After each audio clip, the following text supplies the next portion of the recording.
জ্বালানি তেলের দাম না বাড়লেও ফিলিং স্টেশনগুলোতে কাটছে না সরবরাহ সংকট। এতে ঘন্টার পর ঘন্টা লাইনে দাঁড়িয়ে থাকতে হচ্ছে চালকদের। সংকটের আশঙ্কায় প্রয়োজনের অতিরিক্ত তেল কিনছেন অনেকে, যা ঠেকাতে নেই তেমন নজরদারি। বাড়ছে না জ্বালানি তেলের দাম। এপ্রিলের শুরুটা স্বস্তির খবরে হলেও মানুষের চোখে মুখে অজানা শঙ্কা।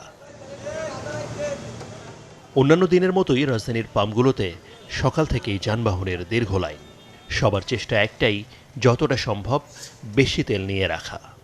যে সময়টা আমরা তেলের জন্য নষ্ট করতেছি, এটা একদম পিক আওয়ার কাজের সময়। সরকার তো বলছে এই মাসে তেলের দাম বাড়বে না, তাহলে তো এখন তো তেল অ্যাভেলেবেল পাওয়ার কথা। এখানে সবচেয়ে বড় সমস্যা হয় যে আমাদের মতো যারা হচ্ছে যে বাইকে নিতে আসে, এই যে একটু আগেই কিন্তু কয়েকজন চিল্লাচিল্লি করে গেল যে কেন আমরা লাইন ব্রেক করে আসছি। অকটেন, পেট্রোল, ডিজেল সবই শেষ। তেজগাঁও সহ বেশিরভাগ ফিলিং স্টেশনে দিনে সীমিত সময় তেল বিক্রি হচ্ছে। পর্যাপ্ত সরবরাহ না থাকায় অনেক পাম্পে দুপুর 2টা থেকে রাত 8টা পর্যন্ত তেল দেয়া হচ্ছে। কোথাও কোথাও আবার রেশনিং পদ্ধতিতে সর্বোচ্চ 5 লিটার পর্যন্ত দেয়া হচ্ছে মোটরসাইকেলে, আর প্রাইভেট কারে 2000 টাকার।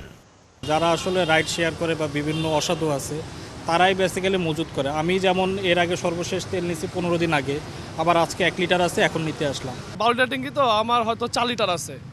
আমি আরও বলবো, আমার আজকে অফিস থেকে আসছি এটার জন্যই। রাজধানীর আসাদগেট ও মোহাম্মদপুর এলাকাতেও একই চিত্র। তেল নিতে গাড়ির সারি ছড়িয়ে পড়েছে প্রায় 2 কিলোমিটার পর্যন্ত। দীর্ঘ অপেক্ষার পরও মিলছে না কাঙ্ক্ষিত তেল। গতকাল 9000 লিটার অকটেন, 9000 লিটার ডিজেল দিয়েছে। তাই অকটেনটা আসতে আসতে 2টা বাজছে, গতকাল 2টা থেকে 8:30 পর্যন্ত রাত শেষ।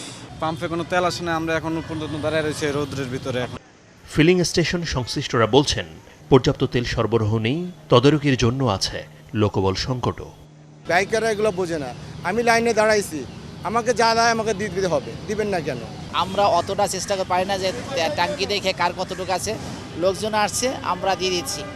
তারা মনে করেন শুধু দাম স্থিতিশীল রাখলেই হবে না, সংকট কাটাতে দ্রুত সরবরাহ স্বাভাবিক করা জরুরি।